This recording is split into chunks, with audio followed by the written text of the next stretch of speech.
Peace and blessings. This is your host, Ben G, Mr. R&B, class of 2008.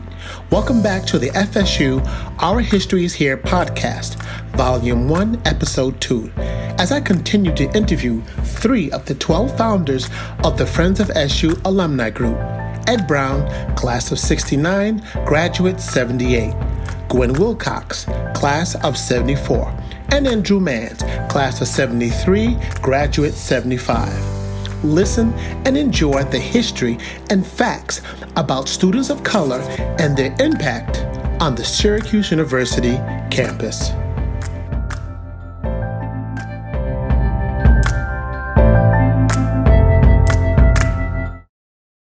That's good. Okay, so we got the beginnings then, and you guys came together, and these people have come together, and now you have this group. In steps Andrew Mans. Andrew, what were your first thoughts when Ed and them came together and said, hey, we got this group? What were your thoughts? Because I had a strong friendship with Gary Brown, his brother, and I brought Cephas Bowles with me. Yes. Okay. And so it was just an opportunity for me just to renew my relationships and friendships with everyone. Mm-hmm. The overall mission that I take away from that experience was that we wanted to create something to give back to the students who are still there. Gotcha. That was my impression from everybody. We all had varying perspectives about Syracuse. Most of us were traumatized by a lot of the experience we had. Sure. And so we didn't want other people, other students, to go through what we had. We wanted to make it a little bit easier. And there were beginning discussions about scholarship money for the students. So it was an altruistic perspective that I recall during those discussions. And yes, Elfrida and Oliver Quinn put together the Constitution so that we could move forward, because they said, well, we've got to have some, if we're serious about this, we've got to put some real structure in. Sounds good. So we got the Ed part at the beginning. Then we got the grouping. Andrew Mans comes in. Gwen Wilcox. Okay, so I don't recall exactly when I started coming to FSU events, but I similar to to Drew, I was very much interested in connecting with other alum, but also to try to give back, and and that was the part of what Friends of Syracuse was talking about, being able to make a connection with students on campus. And I recall, going up to campus a couple of times, and, initially on our own dime, and then eventually the university did begin to reimburse us for some of our costs of travel. Yes. Mm-hmm. And so we'd go up on campus and, meet with students in some type of forum or workshop type of setting. And so it was a nice way to make a connection with Syracuse. I mean, I was never a rah-rah person when I was there. I mean, I met some of my dearest friends, and I have lifelong friendships with so many people. Exactly. But so in some ways, being connected with the FSU was really another way of just continuing the community that we did have among the Black and Latino students. So I saw that as being that was my motivation. It wasn't like I love Syracuse so much and I want to be so connected with the university, but it was more about being connected with friends, as well as knowing that there was a place for us to be able to give back to students. Right. And what I didn't say is I started in 1970, and when I came in 1970, we were the largest number Black and Latino students on campus. It was about 125 of us. So we totaled more than the upper class folks, so we were definitely a splash on campus. And so, and each year, more and more students of color came by the time we graduated in Right. 74. So, that connection with Syracuse was, really has been a lifelong connection. But, I recall that the university didn't want us to use Syracuse University in our name. Right. And that was, there was pushback then.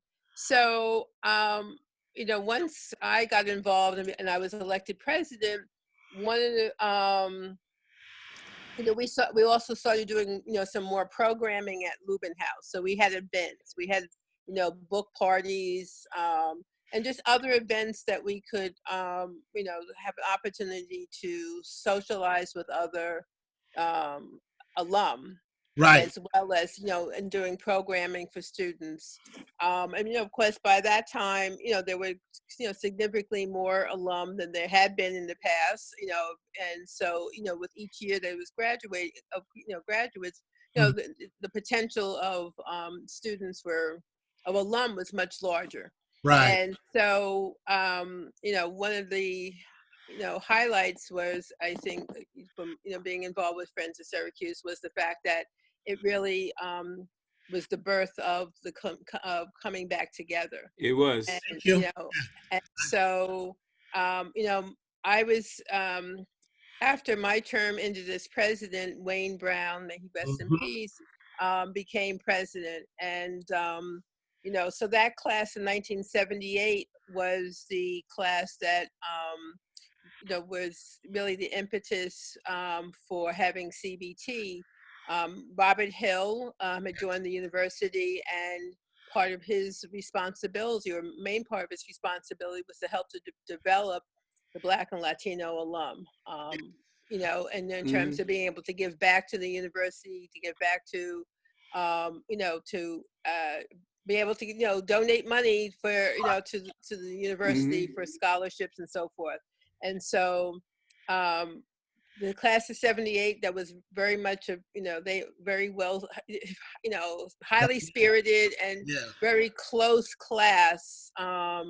They wanted to celebrate their 5th anniversary, and that's how CBT came to be by starting in 1983. So the rest is history.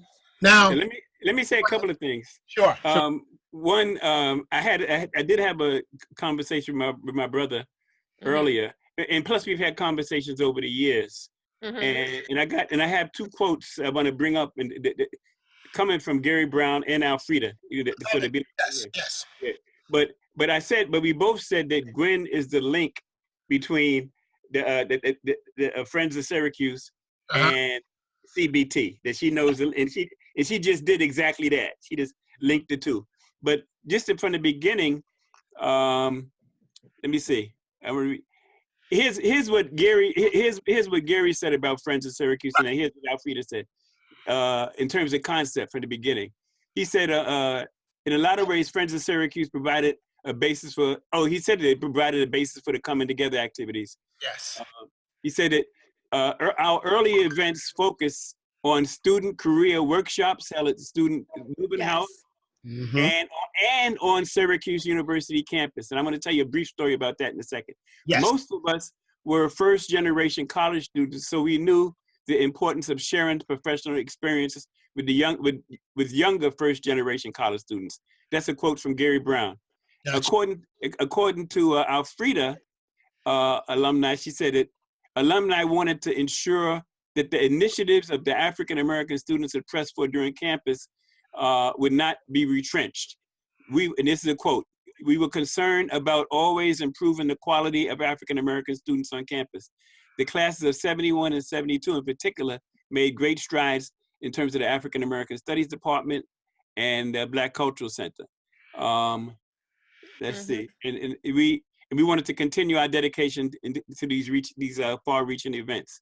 Cool. So, yeah, I remember in one particular, 1980, I can tell you exactly when it was. There had to be a coming back event, not a coming back, a FU event on campus Right. on April 8th, 1980. Mm-hmm. Now, why do I know it was that there was an event on April 8th, 1980?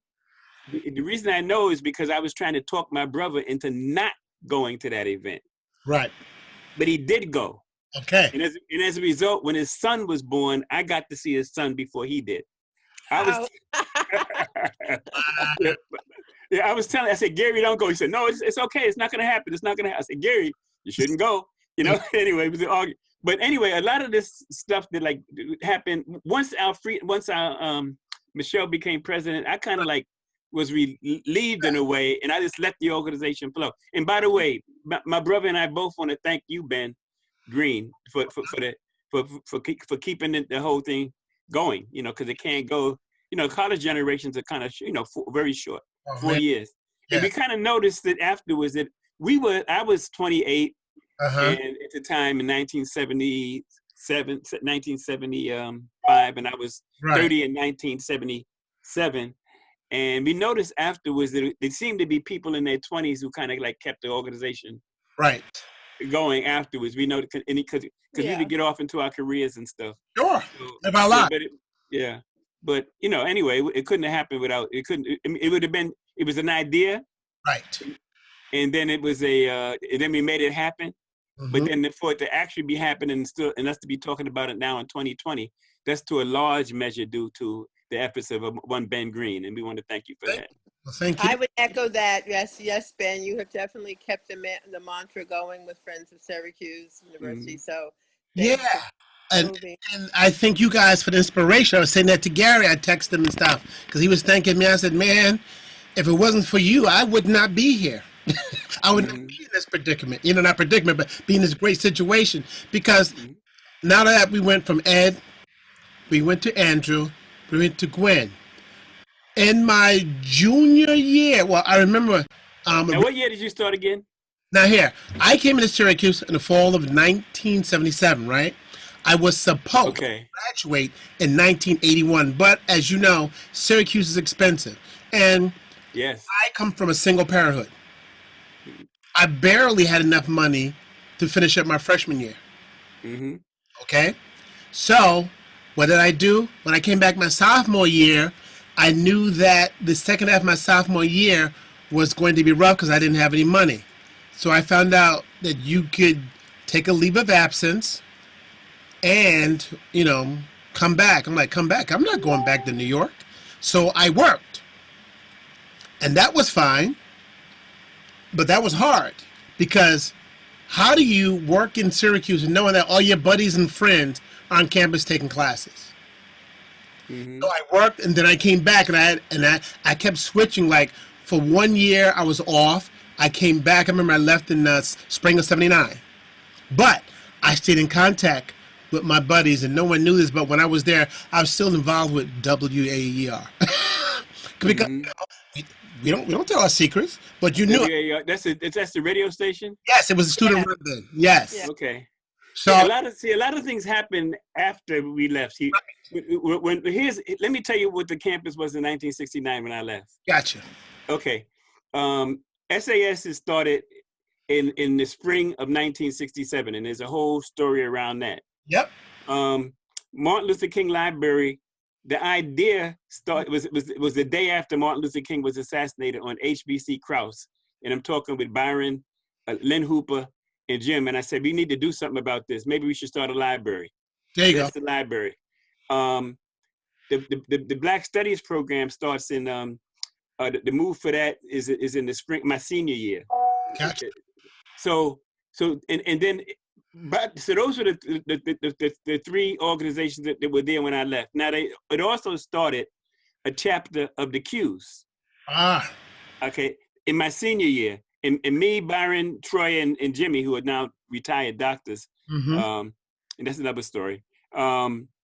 We first got on the line, but then we got off the line because we had an apartment in Vincent Apartments, so we didn't need the social part because people were coming to our place for the parties. Right. So.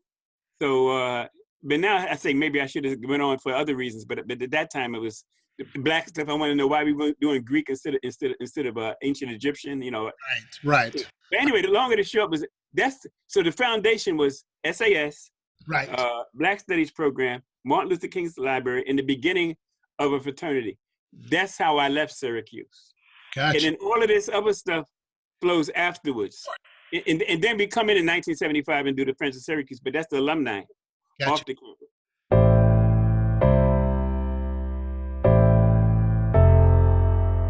You've been listening to Volume 1, Episode 2 of the FSU Our History is Here podcast. We heard 10 or more facts about how students of color made an impact on the campus of Syracuse University and transformed their connection as alumni by planting the seed and giving birth to the popular Syracuse University reunion, coming back together, also known as CBT. Let's check the facts. 1. By creating FSU, alumni wanted to make life easier for the next set of students and alumni. 2. Gwen Wilcox, class of 74, was the first president elected to the group. 3. In 1970, that was the largest group of Black and Latinos students on campus, about 125. 4. Classes of 78 developed, coming back together to celebrate their 5th anniversary, which was in 1983, a way of giving back. 5. Classes of 72, Gary Brown and Alfreda Kinney, created programming at the Lubin House for FSU. 6. The classes of 71 and 72 helped develop the African American Studies Department and the creation of the Black Culture Center. 7. Yours truly has been keeping FSU alive from 1986 to its current time. 8. The day after Dr. King was assassinated, Ed Brown and a few other students put together the concept of the Martin Luther King Library in his honor. 9. In 1969, during Ed Brown's senior year, he helped formalize and put together the Black Studies programming, which eventually became the African American Studies program. And 10, also in his senior year, Ed Brown and another friend decided to pledge a fraternity, the first chapter of Omega Psi Phi. They dropped the line because they were busy trying to put everything else together, but Omega Psi Phi continued to become a prominent Black fraternity on the Syracuse University campus.